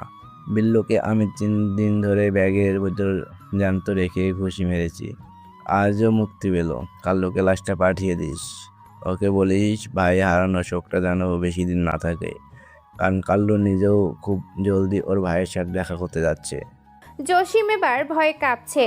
সে বুঝতে পারছে জাওয়াদ কতটা ভয়ঙ্কর হতে পারে। জাওয়াদ জসিমের দিকে এগিয়ে আসে এবং তার কাঁধে হাত রাখে। জসিম, রাজনীতিতে আবেগ চলে না। আমি যখন কাউকে মারি তখন তার বংশ ধ্বংস করি। লাকিগল আর মায়া, ওরা ভাবছে ওরা আমাকে আমন্ত্রণ করছে, আসলে ওরা আমার পাতা জালে পা দিচ্ছে। বাঘ যখন শিকার ধরতে চায় তখন সে কিছুক্ষণ নড়ে না, তার মানে এই না বাঘ মরে গেছে। জাওয়াদ তোয়ালেটা দিয়ে আবার নিজের হাত মুছে। তার প্রতিটি কথা যেন খুবই ভয়ঙ্কর শোনায়। দুনিয়ার 2 ধরনের মানুষ থাকে, একদল যারা ইতিহাস পড়ে আর একদল যারা ইতিহাস গড়ে। আমি ইতিহাস গড়ি রক্ত দিয়ে। মায়াকে বলো তার বাবার অসমাপ্ত কাজটা আমি শেষ করব, আর লাকিগলকে বলো তাদের পাখা ধরাটার সময় হয়ে গেছে। যাও, এখন বিল্লুর লাশটা ওদের কাছে পাঠিয়ে দাও। জসিম আর কমিশনার মামুন প্রায় দৌড়ে সেখান থেকে বেরিয়ে যায়। জাওয়াদ আবার অন্ধকার বাক্যাদের নিস্তব্ধতায় ফিরে আসে। সে জানালার কাচের নিচে নিজের প্রতিবিম্ব দেখে। সে বিড়বিড় করে বলে, খেলা তো এখন শুরু হবে। পরের দিন সকাল হয়। মায়া তার এলাকার একটা চায়ের দোকানের সামনে বেঞ্চে বসে আড্ডা দিচ্ছে। তার চারপাশে রানা আর তার অনুসারীরা দাঁড়িয়ে আছে।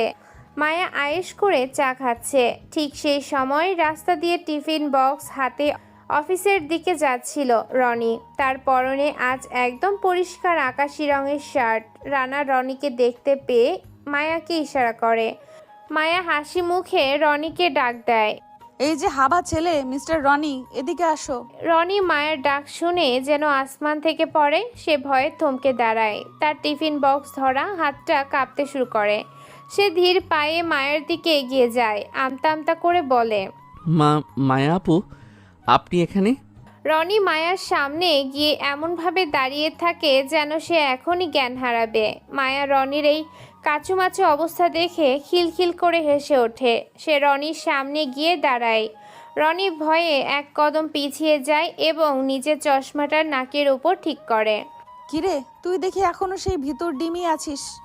শুনলাম তুমি নাকি অনেক কম্পিউটার দক্ষ।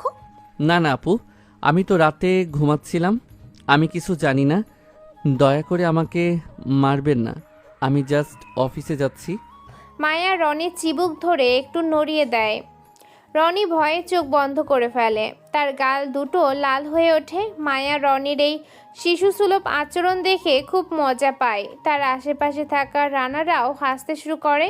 তুমি সত্যি একটা অদ্ভুত জিনিস। এই শহরে মানুষ রক্ত দেখে হাসে, আর তুমি আমার ছায়া দেখেই প্যান্টে পানি করে দাও। যাও অফিসে যাও, দেরি হলে তো আবার তোমার বস তোমাকে বকবে। আমি ভয় পাই না, আমার অনেক সাহস। তাই নাকি? কি সাহস শুনি। I love you.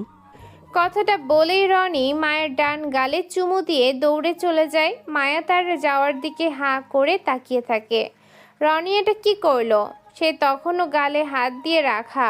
ওর লোকেরা এগিয়ে রনিকে ধরার জন্য পা বাড়াচ্ছিল, কিন্তু মায়া থামিয়ে দেয়। কয়েকদিন কেটে যায়। প্রতিদিন রনির জন্য মায়া রাস্তায় অপেক্ষা করে, আর রনি মায়াকে দেখলেই পালায়। মায়া রনিকে পছন্দ করে ফেলেছে।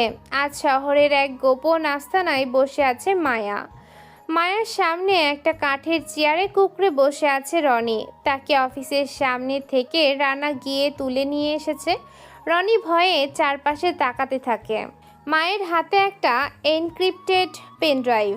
সে জানে এই ড্রাইভে প্রধানমন্ত্রী জাওয়াদের বিরুদ্ধে এমন কিছু গোপন নথিপত্র আছে যা ফাঁস হলে জাওয়াদের ক্ষমতা তাসের ঘরের মতো ভেঙে পড়বে। কিন্তু ফাইলগুলো এমনভাবে লক করা যে কোনো সাধারণ হ্যাকার তা খুলতে পারছে না। মায়া টেবিলের ওপর রাখা ল্যাপটপটা রনির দিকে ঠেলে দেয়। সে এক দৃষ্টিতে রনির ভীতু চেহারার দিকে তাকিয়ে থাকে, তারপর বলে, শোন রনি, আমি জানি তুই এই শহরে নিজেকে খুব ছোট মনে করিস, কিন্তু আমি খবর নিয়েছি তুই কম্পিউটারের কাজে অনেক দক্ষ। এই ড্রাইভের ভেতরে কিছু ফাইল আছে, ডিকোড করতে হবে। কাজটা করে দে, বিনিময়ে তোকে আমি অনেক টাকা আর প্রোটেকশন দেব। আজ থেকে এই শহরে কেউ তোকে ছোঁয়ার সাহস পাবে না। মায়ার কথা কেউ অমান্য করে না, তুইও করবি না। রনি ল্যাপটপের দিকে তাকায়, তারপর আবার মায়ের দিকে তাকিয়ে ঢোক গিলে। তার হাত কাঁপছে, চশমাটা বারবার নাকের ডগায় নেমে আসছে। কিন্তু আমি তো এসব ঝামেলায় থাকতে চাই না আপু। আমি জাস্ট সাধারণ একটা জব করি। আমার মা অনেক সহজ সরল মানুষ, তিনি এসব ঝুট ঝামেলা জানলে আমাকে অনেক বকবে। তাছাড়া প্রধানমন্ত্রী জাওয়াদের বিরুদ্ধে কাজ করা মানে তো নিজের কবর নিজে খোঁড়া। আমি খুব ভয় পাচ্ছি। রনি এই কথা শুনে মায়া চেয়ার ছেড়ে উঠে দাঁড়ায়। সে ধীর পায়ে রনির পেছনে গিয়ে দাঁড়ালো এবং তার কাঁধে হাত রাখে। রনি ভয়ে একদম কাঠ হয়ে যায়। মায়া ঝুঁকে পড়ে রনির কানের খুব কাছে, নিজের মুখ নিয়ে আসে। রনি মায়ের গায়ের কড়া পারফিউমের ঘ্রাণ পায়, যা তার স্নায়ুগুলোকে আরও বেশি উত্তেজিত করে তোলে। তোর এই সহজ সরল মুখটা আমার খুব ভালো লাগে রনি। এই অন্ধকার দুনিয়ায় সবাই শিয়াল, সবাই সুযোগ পেলেই কামড় দেয়, শুধু তুই একটু আলাদা।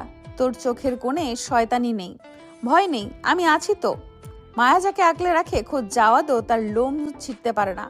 আজ থেকে তুই আমার সাথে সাথে থাকবি, তোর যা যা লাগবে আমি দেব, শুধু এই ফাইলটা আমাকে খুলে দে। মায়ের স্পর্শে রনি আরও বেশি ঘাবড়ে যাওয়ায় অভিনয় করে। সে কিবোর্ডের ওপর হাত রাখে, তার আঙুলগুলো কিবোর্ডের ওপর চলতে শুরু করলো। মায়া অবাক হয়ে দেখে যে ছেলেটা কথা বলতে তোতলায়, তার আঙুলগুলো কম্পিউটারে কতটা দ্রুত চলে।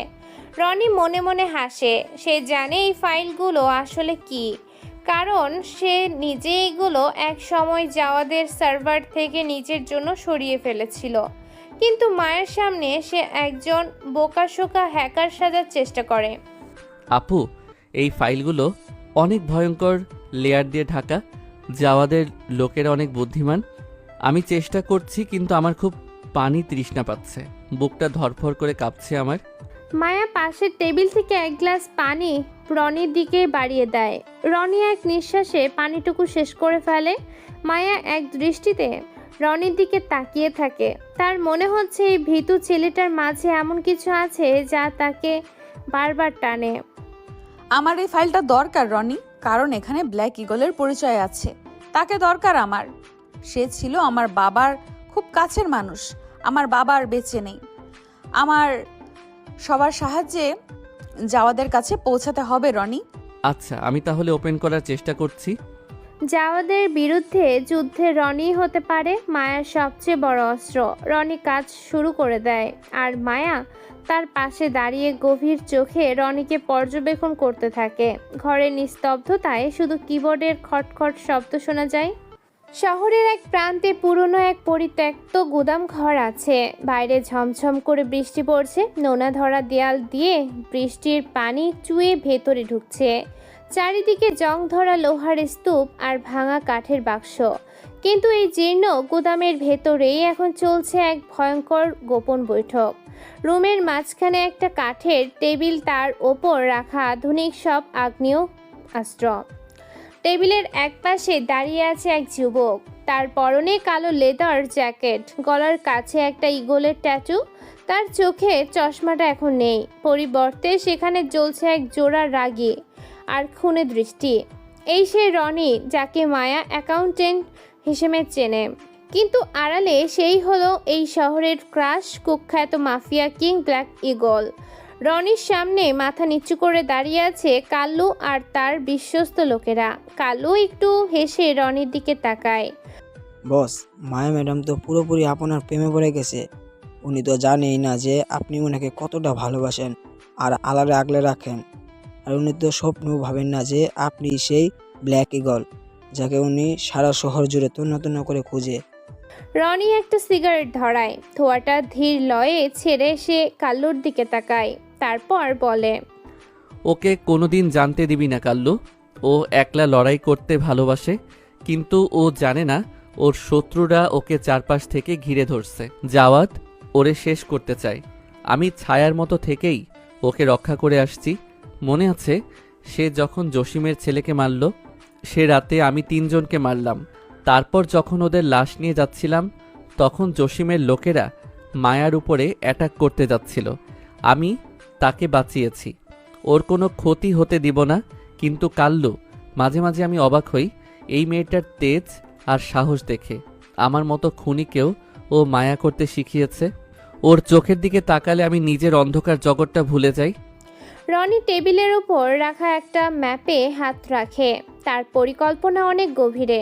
সে জানে জাওয়াদ তাকে খোঁজার জন্য মরিয়া হয়ে আছে। ওদিকে মায়ার আস্তানা, গভীর রাত। মায়া তার ডেস্কে বসে একটা ম্যাপ খুব মনোযোগ দিয়ে দেখছে। তার কপালে চিন্তার ভাঁজ। পাশে রনির দাঁড়িয়ে আছে, সে পুরনো চশমা আর সাধারণ শার্ট পরে। রনি একটু আগে এসেছে ওর আস্তানায়। মায়া দীর্ঘশ্বাস ফেলে একটা পেন্সিল দিয়ে ম্যাপের এক জায়গায় গোল দাগ দেয়। জাওয়াদ আমাদের বড় শিপমেন্ট আটকে দিয়েছে রনি। ও আমার অস্তিত্ব মিটিয়ে দিতে চায়। কাল রাতে বন্দরে হামলা করতে হবে আমাদের। রানা আর আমি গিয়ে সরাসরি মালামাল ছাড়িয়ে আনবো জাওয়াদের লোকদের। আজ আমি শিক্ষা দেব। তুমি শুধু ঘরে বসে জানাবে সিসি ক্যামেরা দেখে ওদের অবস্থান। রনি তখন নিচু হয়ে একটা ট্রে থেকে ধোয়া ওঠা চায়ের কাপ মায়ের সামনে রাখে। সে মায়ের দিকে তাকায়। তার চোখে মুখে এখন অপার ভীরতা। ম্যাডাম, কাল রাতে তো খুব বৃষ্টি হবে। আবহাওয়া অফিস বলেছে ঝড় হবে। আপনি বাইরে যাবেন না প্লিজ, আপনার ঠান্ডা লেগে যাবে। এই নিন, আমি আপনার জন্য স্পেশাল তুলসী চা বানিয়ে এনেছি। এটা খেলে বুকটা হালকা লাগবে। মায়া ম্যাপ থেকে চোখ সরিয়ে রনির দিকে তাকায়। এই ভয়ঙ্কর মাফিয়ার জগতে সবাই যখন ক্ষমতার নেশায় মত্ত, তখন এই ছেলেটা তার জন্য চা বানিয়ে এনে বৃষ্টির দুশ্চিন্তা করছে। মায়ের ঠোঁটের কোণে এক চিলতে দুর্লভ মুচকি হাসি ফুটে ওঠে। তুমি কি পাগল রনি? আমি লেডি গ্যাংস্টার। আমি মায়া। আমি বৃষ্টি আর ঝড়কে ভয় পাই না। আমার শরীরে বৃষ্টির চেয়েও বেশি রক্ত লাগে প্রতিদিন। কিন্তু তোর এই চিন্তাটা সত্যি বলছি রনি, কেউ কখনো আমার জন্য ছোটখাটো বিষয়ে এভাবে ভাবেনি। সবাই শুধু আমার ক্ষমতা দেখে, তুই আমার সুস্থতা দেখছিস। মায়া চায়ের কাপে একটা চুমুক দেয়। রনি মাথা নিচু করে থাকে, কিন্তু তার মনের ভেতরে এখন অন্য তুফান চলছে। রনি মনে মনে বলে, মায়া, তুমি জানো না কাল রাতে জাওয়াদ বন্দরে কত বড় ফাঁদ পেতেছে। আমি তোমাকে ওখানে একা যেতে দেব না। তুমি যাবে মায়া হয়ে, আর আমি যাব তোমার জমদূত হয়ে। একই সময় প্রধানমন্ত্রী জাওয়াদের গোপন ডেরায় বসে আছে সে। সেখানে এখন অন্ধকার রাজত্বে সব রাঘব বোয়ালরা জড়ো হয়েছে। জাওয়াত একটা দামি সোফায় বসে আছে, তার হাতে একটা স্ফটিকের গ্লাস। পাশে বসে আছে পুলিশ কমিশনার মামুন আর এমপি জসিম। জসিমের চোখে মুখে এখনো তার ছেলের মৃত্যুর আতঙ্ক লেগে আছে। মায়া কাল রাতে বন্দরে আসবে নিজের মাল উদ্ধার করতে, সেখানে ওকে চিরতরে শেষ করব আমি। আর সেই ব্লাকি গল কোথায়? তাকে তো কেউ আজ অবধি চোখে দেখেনি। শুনলাম সে নাকি মায়ের খুব কাছাকাছি আছে। মামুন ঘামতে ঘামতে জাওয়াদের দিকে তাকায়, তার হাত কাঁপছে। স্যার, মায়া আর ব্ল্যাক ইগল যদি এক হয়ে যায় তবে আমাদের সর্বনাশ হবে। মায়া তো একাই একটা তাণ্ডব, আর ব্ল্যাক ইগল হলো সেই অদেখা আতঙ্ক যে অন্ধকারে থেকেও শিকার ধরে। আমাদের পুলিশ ফোর্স তো ওদের সামনে টিকতেই পারবে না। কিন্তু আপনি কিভাবে জানেন এসব? জাওয়াত গ্লাসে পানি ঢাললো, তারপর সে গ্লাসের পানি এক চুমুকে শেষ করে দেয়। তার চোখের চাহনি এখন ভয়ঙ্কর মাফিয়াদের মতো। সে নিচু স্বরে বলতে শুরু করে, ভয় পাওয়া দুর্বলদের কাজ মামুন। জগৎটা একটা দাবার বোর্ডে, আর আমি হলাম তার খেলোয়াড়। কিস্তিমাত করার আগে চাল বুঝতে হয়। বিলাকি গল ছাড়ার মতো থাকতে পছন্দ করে, ভালো কথা, কিন্তু ছায়াও আলোর কাছে ধরা দেয়। তোরা মায়া আর বিলাকি গলের এক হাওয়াতে ভয় পাচ্ছিস। তোদের ভয়টা যুক্তিকর কিন্তু অপ্রয়োজনীয়। কিন্তু স্যার, এই ব্ল্যাক ইগল কে হতে পারে? আমরা তো চারপাশ খুঁজেও কোনো হাদিস পাচ্ছি না। জাওয়াত একটা পৈশাচিক হাসি দেয়, সেই দরজার দিকে ইশারা করে। টাকা দিয়ে এই দুনিয়া সব কিছু কেনা যায় জসিম। আমি বিলাকি গলে সবচেয়ে বিশ্বস্ত মানুষটাকে কিনে নিয়েছি। এবার সে কে, কি করবে আর কোথায় আছে সব জানতে পারবো আমি। কাল্লুর ভেতরে আয়। রুমের ভেতর প্রবেশ করে কাল্লু। কাল্লু যে রনির ডান হাত হিসেবে পরিচিত, সে এখন জাওয়াদের সামনে এসে মাথা নিচু করে দাঁড়ায়। জসিম আর মামুন অবাক হয়ে কাল্লুর দিকে তাকায়। বস, ব্ল্যাক ইগল সবসময় সাহার মতো থাকে। সে খুব দুর্নধর, কিন্তু সে মায়ের মুহে অন্ধ হয়ে যাচ্ছে। আপনি সাবধানে থাকবেন বস, কারণ সে খুব কাছাকাছি আছে। জাওয়াত উঠে দাঁড়িয়ে কাল্লুর কাঁধে হাত রাখে। সে জসিম আর মামুনের দিকে তাকিয়ে দম্ভভাবে চলে। দেখলে তো, ব্ল্যাক ইগলের ডান হাত এখন আমার পকেটে। কাল বন্দরে মায়া যখন আসবে তখন সে একা আসবে না, ব্ল্যাক ইগলও আসবে তাকে বাঁচাতে। আর সেই সুযোগে আমি এই রহস্যময় ইগলের ডানা সেটে ফেলবো। কালকে যাত্রা হবে এই শহরের শেষ রক্তক্ষয়ী রাত। জাওয়াত হাসতে শুরু করে। সে হাসিতে যেন সারা শরীরের মৃত্যু ঘটা বাজছে। এক সপ্তাহ পর রাতের আকাশে মেঘ জমেছে ভীষণ। মুঘলধারে বৃষ্টির প্রতিটি ফোঁটা যেন এক একটা তীরের মতো শরীরে বিঁধছে। বুড়িগঙ্গা তীরের পরিত্যক্ত বন্দরে এখন বারুদের গন্ধ আর রক্তের নোনা স্বাদ মিশে একাকার হয়ে গেছে। মায়া আর দুই হাতে দুটো পিস্তল নিয়ে ট্রাকের আড়ালে পজিশন নিয়ে আছে। তার চারপাশে মানুষগুলো একে একে লুটিয়ে পড়ছে। জাওয়াত আজ কয়েকশো সশস্ত্র লোক পাঠিয়েছে মায়াকে জ্যান্ত কবর দেওয়ার জন্য। চারিদিকে শুধু গুলির শব্দ আর মানুষের আর্তচিৎকার ভেসে বেড়াচ্ছে। জাওয়াত, কুত্তার বাচ্চা, সাহস থাকলে সামনে এসে লড়। অন্ধকারে ইঁদুরের মতো গর্তে লুকাচ্ছিস কেন? বের হয়ে আয়। মায়ের চিৎকারে জোরে হুঙ্কার থাকলেও পরিস্থিতি তার নিয়ন্ত্রণে নেই। ঠিক সেই সময় অনেক দূরের একটা স্ক্রিনের মাথায় বসে থাকা জাওয়াদের স্পেশাল স্নাইপার মায়ের কপাল লক্ষ্য করে টার্গেট ফিক্সড করে। স্নাইপারের লেজার রশ্মি মায়ের কপালে লাল বিন্দুর মতো স্থির হয়ে যায়। জাওয়াত হাসতে থাকে। তোর সময় শেষ মায়া, আজ তোর আজরাইল আসবে আমার হাত ধরে। 15 বছর আগে তোর বাবাকেও মেরেছিলাম। তোর বাবা ছিল সাংবাদিক, শালা আমার বিরুদ্ধে লেখায় সাহস দেখিয়েছিল, মেরে দিয়েছিলাম। এবার তোর পালা, অনেক জ্বালিয়েছিস।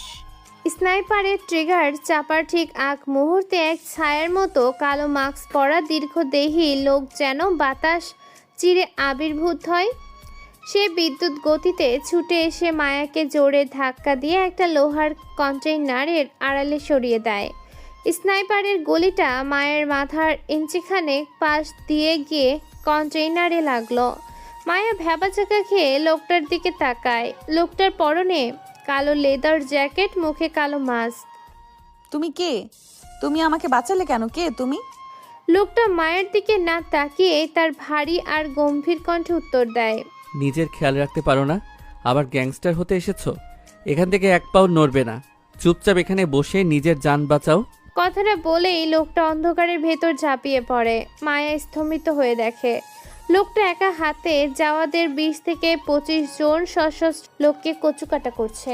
লড়াই করার স্টাইল সাধারণ কোনো গুন্ডার মতো নয়, সে একজন পেশাদার খুনি, একচ্ছত্র ডন। তার হাতের মুভমেন্ট এতটাই দ্রুত যে চোখের পলক ফেলার আগে মানুষের গলা কাটা পড়ছে। মায়া শুধু অবাক হয়ে তাকিয়ে থাকে। লড়াই শেষে চারিদিকে যখন লাশের স্তূপ, তখন সে রহস্যময় লোকটা বৃষ্টির ভেতর অন্ধকার মিলিয়ে যায়। জাওয়াদ সেখান থেকে চলে যায়, মায়াও ফিরে আসে সেখান থেকে। পরদিন সকাল মায়া তার অফিসে বসে আছে। রনিও এসেছে। রনি এখন মায়ার এখানেই কাজ করে। চারদিকের জানালার কাচ বৃষ্টির ঝাপটায় ঝাপসা হয়ে আছে।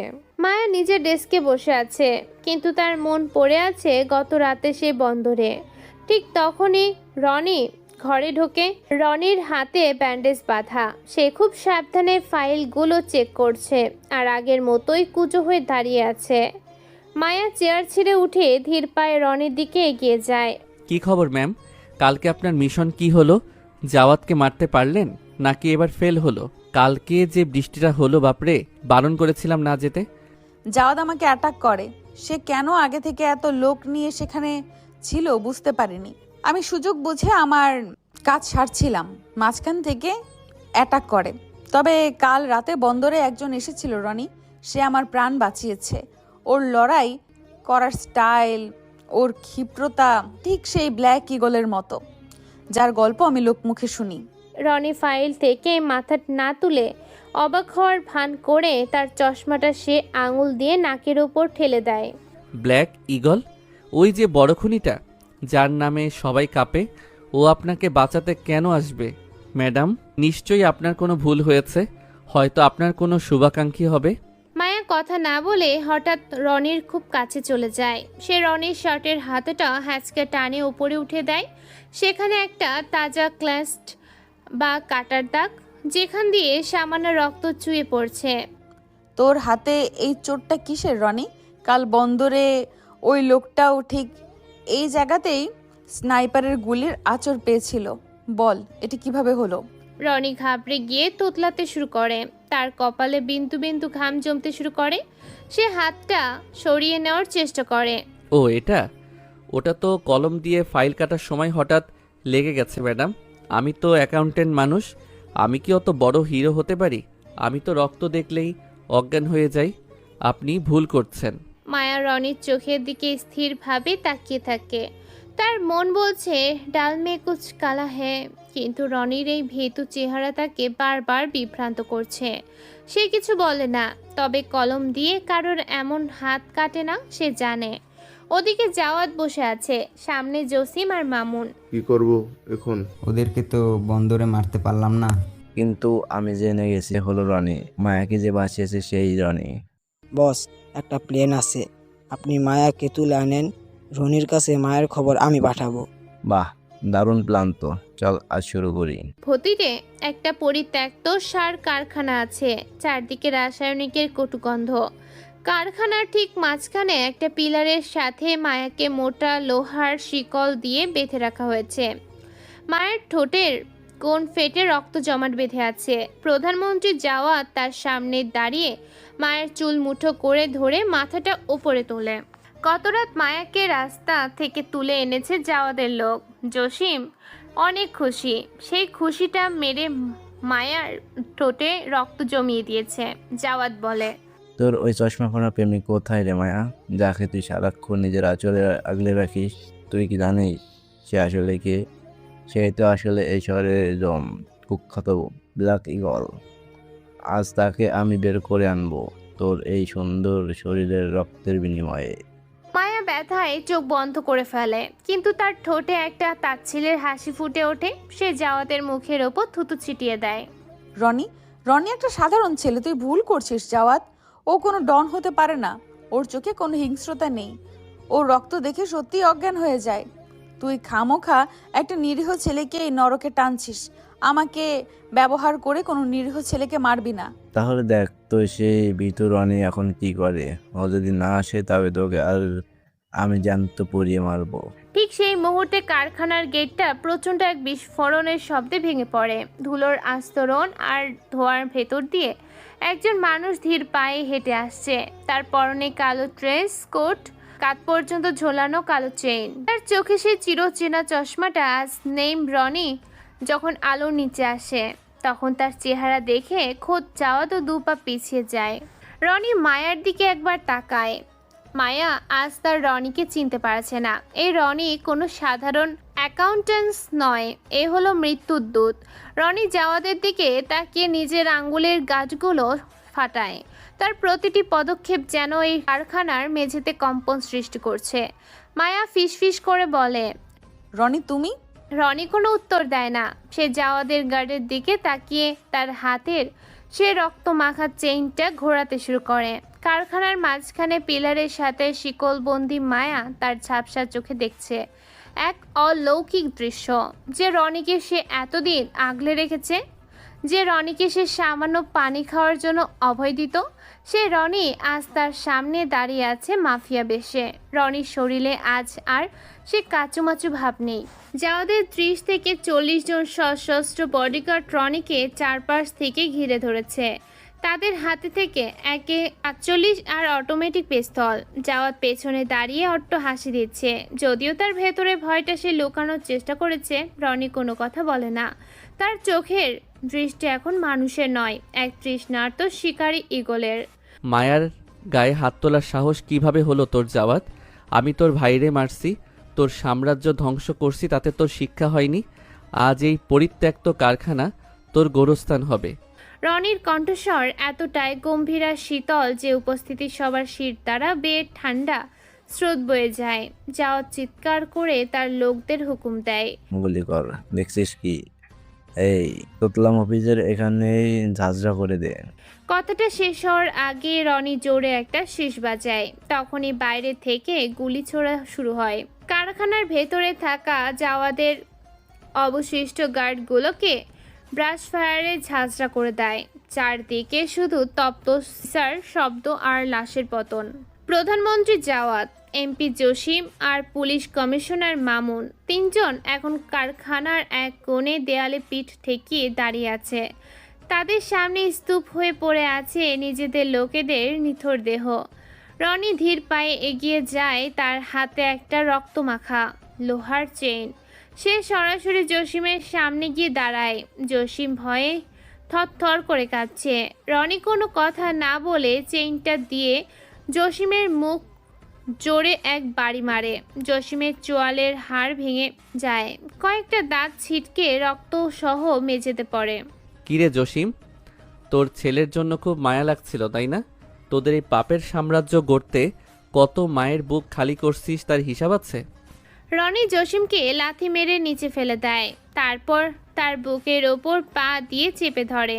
রনির চোখের দৃষ্টি এখন আগ্নেয়গিরির মতো তপ্ত। সে জাওয়াদের দিকে তাকিয়ে এক পৈশাচিক হাসি দেয়।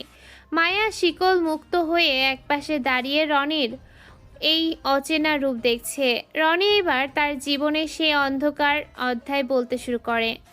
জাওয়াদ, তুই কি আমাকে চিনতে পারছিস? তুই ভাবছিস আমি হঠাৎ আকাশ থেকে পড়া কোনো মাফিয়া? না, আমি তোর সেই পাপের ফসল যাকে তুই জ্যান্ত পুঁতে ফেলতে চেয়েছিলি। আমার মা ফাতেমা, তাকে তুই বিয়ের প্রলোভন দিয়ে নিজের কাছে রেখেছিলি। যখন আমি হলাম তখন তুই আমার মাকে বেশ্যা বলে গালি দিয়ে নিজের হাতে গলা টিপে মেরে ফেললি, যাতে তোর ক্যারিয়ার, তোর পরিবারে কোনো ঝামেলা না হয়। আমার মা তোকে ভালোবেসেছিল আর তুই তাকে দিলি মৃত্যু। রনির কথা শুনে মায়ের চোখের পানি বাদ মানে না। সে বুঝতে পারে এই কঠোর হৃদয়ের আড়ালে কত বড় এক দহন লুকিয়ে আছে। জাওয়াদ স্তব্ধ হয়ে রনির দিকে তাকিয়ে থাকে। রনি আবার বলতে শুরু করে, আমি বস্তিতে বড় হয়েছি জাওয়াদ, খালি পেটে ময়লা পানি খেয়ে, মানুষের লাথি খেয়ে বড় হয়েছি। প্রতিটা দিন আমি শুধু একটা লক্ষ্য নিয়ে বেঁচেছিলাম, সেটা হলো তোকে ধ্বংস করা। আমি মাফিয়া হয়েছি শখে নয়, হয়েছি তোকে তোর সিংহাসন থেকে টেনে নিচে নামানোর জন্য। তোর সেই জারদ সন্তানই তোর মৃত্যু দূত হয়ে সামনে দাঁড়িয়ে। জাওয়াত হঠাৎ হো হো করে হেসে ওঠে, তার চোখে এখন উন্মাদনা। ওহ, তাহলে তুই সেই ফাতেমার ছেলে। নিসুজাতের মেয়েটার রক্ত তোর শরীরে বইছে। তবে তো তোকে আজ মরতে হবে। বেশ্যার ছেলে তুই। বেশ্যার ছেলে হয়ে তুই আমার সামনে দাঁড়িয়ে বড় বড় কথা বলছিস। জাওয়াত নিজের পকেট থেকে একটা লুকানো ছোট্ট পিস্তল বের করে রনিকে লক্ষ্য করে গুলি ছোড়ে। গুলিটা সরাসরি রনির বাম কাঁধে লাগে। রনি আর্তচিৎকার করে মাটিতে পড়ে যায়। জাওয়াত পাগলের মতো এগিয়ে এসে পাশে পড়ে থাকা একটা ধারালো কুঠার তুলে নেয়। সে রনির বুকে কোপ মারতে যায়। শেষ করে দেবো তোকে। তোর মায়ের কাছে পাঠিয়ে দেবো আজ। ঠিক সেই মুহূর্তে কাল্লু আর রানা চিতার মতো ঝাঁপিয়ে পড়ে জাওয়াদের ওপর। কাল্লু জাওয়াদের হাতটা মুচড়ে ধরে আর রানা তাকে ধাক্কা দিয়ে সরিয়ে দেয়। মায়া দৌড়ে গিয়ে রনিকে জড়িয়ে ধরে। সে রনির মাথা নিজের কোলে তুলে নেয়।